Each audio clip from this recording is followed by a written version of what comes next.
In 1964, when the civil rights movement was igniting across the United States and tensions were reaching a boiling point in Harlem, the Ku Klux Klan made a decision that would seal their fate. They thought their hatred and power could intimidate anyone, even the untouchable Bumpy Johnson. They thought they could burn one of his prized businesses to the ground and face no consequences. They had no idea that this act of violence would trigger the wrath of a legend, and that 72 hours later, they would be forced to sit in the very ashes of their own hatred. It all started with an act of unprovoked aggression. A firebomb thrown into Bumpy's underground casino, a place that wasn't just a business, but a symbol of his empire. The Klan had decided that Harlem, a black stronghold in the heart of the city, needed to be burned to the ground. They believed their act of terror would scare Bumpy and his people into submission. But Bumpy Johnson, the king of Harlem, wasn't the kind of man to cower in fear. No, he wasn't just going to rebuild his business. This was a direct challenge, a disrespect to everything Bumpy stood for. And in Harlem, disrespect wasn't just answered, it was avenged. Little did the Klan know that their actions would lead them directly to the crosshairs of Bumpy Johnson's justice. What they thought was a victory, a symbolic strike against the heart of black pride in Harlem, would soon become the final mistake of their lives. The Ku Klux Klan, a group founded on violence and fear, had made their mark in the Deep South for years. But their reach was beginning to creep into Harlem, a place where black power and resilience had long been cultivated under the leadership of men like Bumpy Johnson. Bumpy wasn't just a man of wealth and influence. He was the embodiment of Harlem itself, its strength, its culture, and its unbreakable spirit. He had built his empire from the ground up, not through mindless violence, but through calculated strategy, loyalty, and respect. He was a businessman, a leader, and a protector of his people. His businesses, from his numbers game to his underground casinos, were the lifeblood of Harlem, providing jobs, stability, and a sense of pride for the community. He was the man you went to when you wanted something done the right way. The Klan, however, saw none of this. They saw a thriving black community, and they despised it. To them, Harlem was a symbol of everything they wanted to destroy. They were a group of cowardly men who hid behind masks and hoods, too weak to face anyone without their shared hate. They believed their violence and intimidation could silence Harlem, and they thought Bumpy Johnson would be no different. But in Harlem, there was one rule that everyone understood. You did not disrespect the Johnson family. And when the Klan crossed that line by burning down Bumpy's casino, they sealed their fate. They thought they could break Bumpy's spirit. Instead, they awakened the wrath of a man who had spent his life building an unshakable empire. The Klan's attack wasn't just an assault on Bumpy's business. It was a declaration of war against the soul of Harlem. The firebombing of Bumpy's casino was meant to instill fear, to show that even in the heart of the black community, no one was safe from the Klan's reign of terror. But it had the opposite effect. Harlem didn't cower. Harlem didn't back down. Harlem rose. The moral line had been crossed, and it wasn't just about property anymore. The Klan had disrespected everything Bumpy stood for: his people, his family, his honor, and his legacy. They had dared to attack the heart of Harlem's pride, and for that, there would be consequences. Bumpy wasn't going to settle for a simple retaliation. He wasn't just going to put out the fire and rebuild. The Klan had declared their intention to destroy Harlem, and Bumpy would make sure they paid for it, with interest. The stakes weren't just about getting revenge. This was about making a statement. The Klan had to be shown that no amount of violence or hate would ever break the spirit of Harlem. Bumpy knew that the community depended on him, not just to rebuild what had been lost, but to show the world that Harlem was untouchable. He would make sure the Klan learned this lesson, and he would make them remember it for the rest of their lives. The confrontation was inevitable. The Klan had no idea what they had just started, but Bumpy did. He had already begun laying the groundwork for their reckoning. It started when Joe Red Marshall, one of the Klan's most vicious members, received a tip about the location of one of Bumpy's prized businesses. The Klan had always resented the power Harlem held, but Bumpy Johnson's control over it had become a particular thorn in their side. They'd tried intimidation before, sending threatening letters and harassing locals, but now their patience had run out. They saw an opportunity to make a statement and strike fear into the heart of Harlem. Joe Marshall and a small group of men, armed with Molotov cocktails, made their way to Bumpy's underground casino late one night. The plan was simple: strike fast, set the place ablaze, and send a message that Harlem was no longer safe from their hate. The night was cold, with only a few stars visible above. The clinking of glasses inside the casino was the only sound as the men approached from the alley. With grim determination, they tossed the first Molotov cocktail through the casino's front window, the explosion of flames lighting up the street like a burst of angry fire. The building erupted in flames, and within moments the fire spread, consuming the building that had long been a symbol of Harlem's resilience. But what the Klan didn't anticipate was that Bumpy Johnson had long been watching their every move. He'd heard whispers of their growing frustration and hatred, and though he had his men stationed at various points throughout the city, it was his instinct that would ultimately bring him the information he needed. Inside the casino, chaos ensued as the fire quickly grew out of control. The patrons, many of whom were loyal to Bumpy, scrambled to escape. But the real damage wasn't the destruction of property. It was the attack on the spirit of Harlem. Word spread fast. As the fire consumed the building, the air in Harlem seemed to turn heavy. Those who had been loyal to Bumpy and his businesses felt the weight of the attack on their community. They weren't just watching a building burn. They were watching a part of Harlem's identity burn with it. Joe Marshall and his crew, however, felt a sense of satisfaction as they watched the fire from the shadows. They thought they had succeeded. They thought they had broken Harlem, and with it, Bumpy's resolve. But what they didn't know was that the fire they had set wasn't just burning Bumpy's casino. It was igniting something far more dangerous.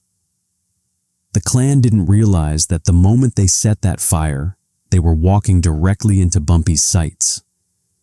Bumpy was always watching, and in Harlem, where power and respect were everything, crossing Bumpy Johnson's path wasn't just a mistake, it was a death sentence. The news reached Bumpy within hours. The firebombing had been too loud, too bold, and too public for it to go unnoticed. By the time the flames had died down, Bumpy was already preparing, but not in the way most would expect. He didn't rush into action. Bumpy never acted out of anger, he acted out of principle. He had built his empire not on fury, but on wisdom, timing, and strategy. The Klan had made their move, but Bumpy was always 2 steps ahead. The phone call came early that morning, just as Bumpy was finishing his coffee. His trusted lieutenant, Charles "Charlie" Reynolds, gave him the details. "Bumpy, they hit us. They burned the place down. It's all gone. The casino, the numbers. They're sending a message." Bumpy's face remained calm, his expression unreadable. But in his eyes there was a quiet storm brewing. He was angry, yes, but more than that, he was disappointed. The Klan had made a mistake, a big one. "Charlie," Bumpy said, his voice steady, "I'm going to tell you something once. They just signed their own death warrants. They don't know who they're messing with. They think this is over, but it's only just begun." There was a silence on the other end of the phone. But it wasn't because Charlie didn't understand. It was because he knew exactly what Bumpy meant. The game had changed. Harlem wasn't just a community to Bumpy. It was his community, and when someone threatened it, they had to be reminded who controlled the streets. "I want every man I've got in place," Bumpy continued. "Start getting them ready. We're going to send a message that will echo across this city, across this country, and the Klan will know, once and for all, that they picked the wrong fight." The words were calm, but Bumpy's mind was already racing. He knew how the Klan operated. They'd hide in the shadows, strike in the dark, and pretend to be untouchable. But they didn't know that Bumpy Johnson's reach extended far beyond the streets of Harlem.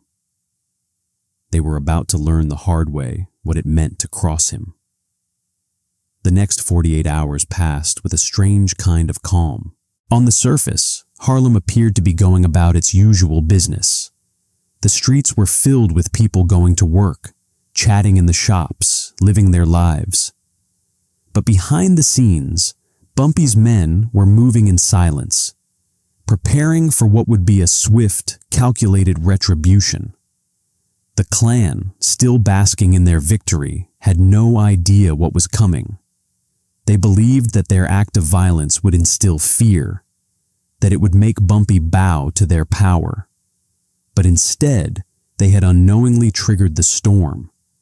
Bumpy wasn't one to jump into battle without first weighing the consequences.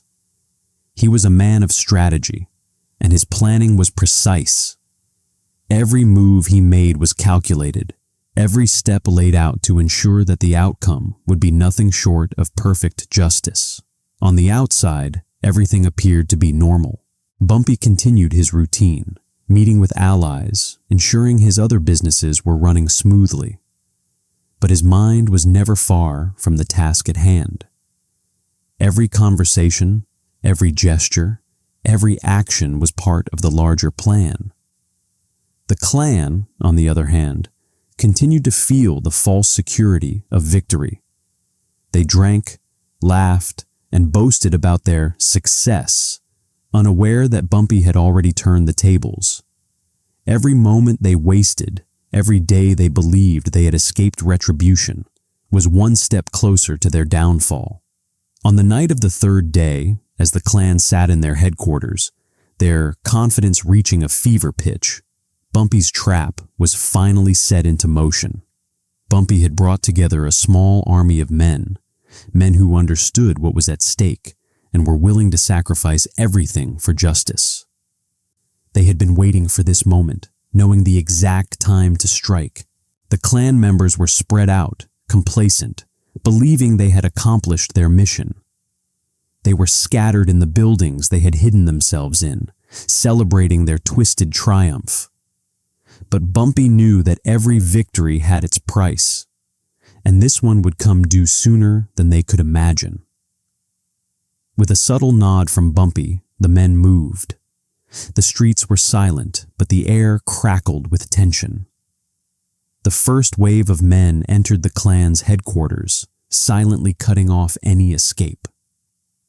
The second wave moved in from the back, locking down the building and trapping the Klan inside. The silence in the headquarters was deafening as the Klan realized they had just been cornered, but it was too late. They had sealed their fate. The final moment had arrived. The Klan would be made to face the consequences of their actions, and there was no escape. It was exactly 72 hours after the firebombing when Bumpy Johnson made his entrance into the Klan's headquarters, but not in the way they expected. The Klan members had been lounging in their offices, their masks and robes tossed aside in their celebration, still thinking they had gotten away with their act of violence. Some drank, others boasted of their victory, and none of them saw the danger creeping closer. None of them had realized that the streets of Harlem had turned against them, that the very air around them was heavy with impending justice. Joe Red Marshall, one of the higher-ranking members, was seated at a desk when he heard the first sign that something was wrong, the distant sound of footsteps echoing down the hall. It was quiet at first, the footsteps coming from several directions, but they were getting closer. His hand instinctively reached for his gun, but he froze when a voice he knew all too well called out from the shadows. "You think you can burn my city, my people, and not face the consequences?" The voice was cold, unyielding, Bumpy's voice. Lenny Carson, who had been with Bumpy since the beginning, stepped into the room, the cold steel of a revolver resting at his side. Behind him, Bumpy walked into the light. The room fell silent. For a moment, no one spoke. The Klan members, who had always prided themselves on their strength and power, realized in that instant that they had miscalculated. They thought Bumpy was just a criminal, just another man trying to control his patch of the city. What they didn't understand was that Bumpy's strength wasn't in his businesses or his wealth. It was in his people, his influence, and his legacy. And that legacy would come crashing down on them.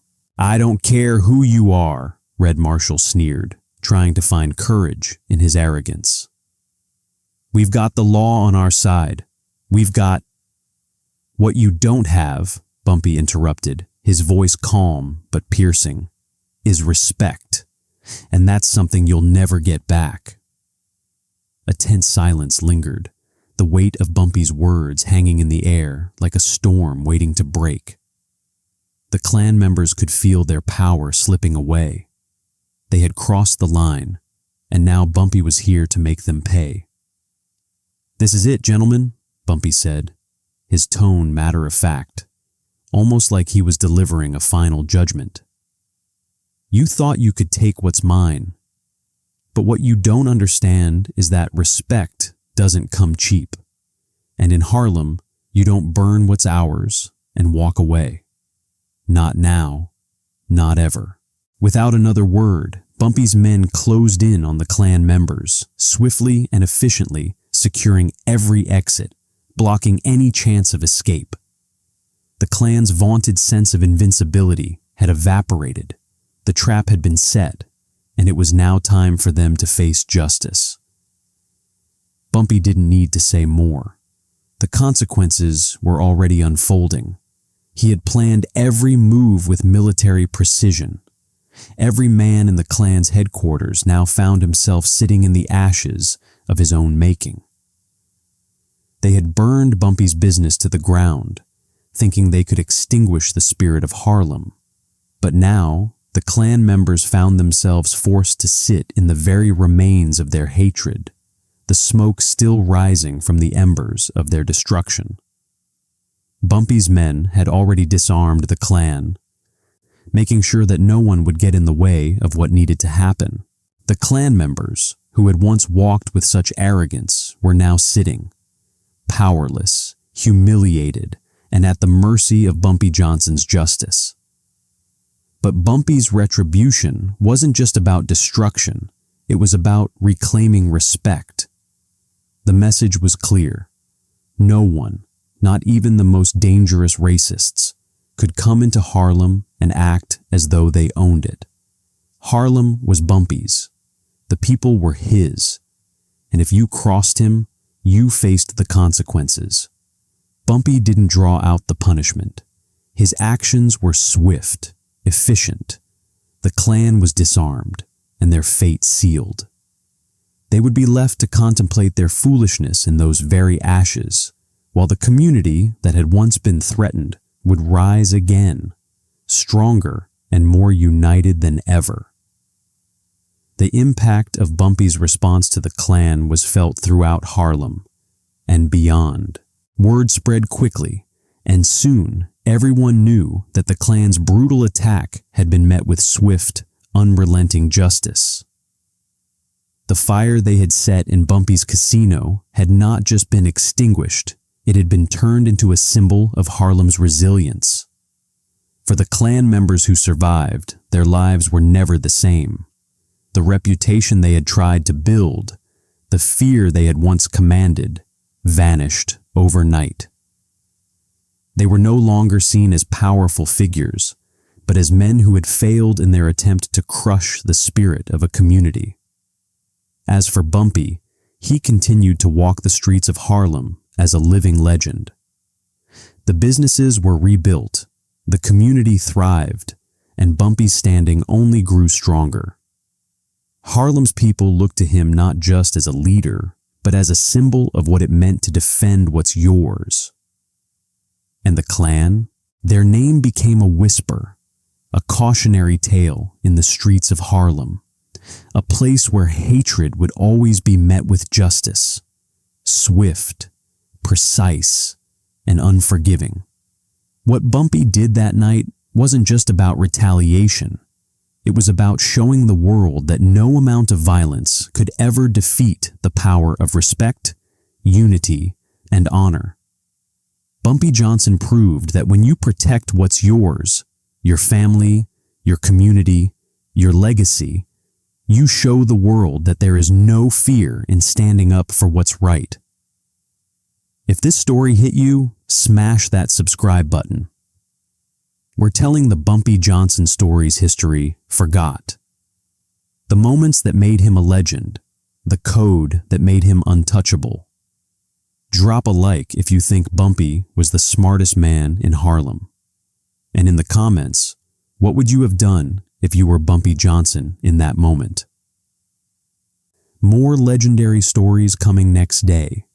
Don't miss it.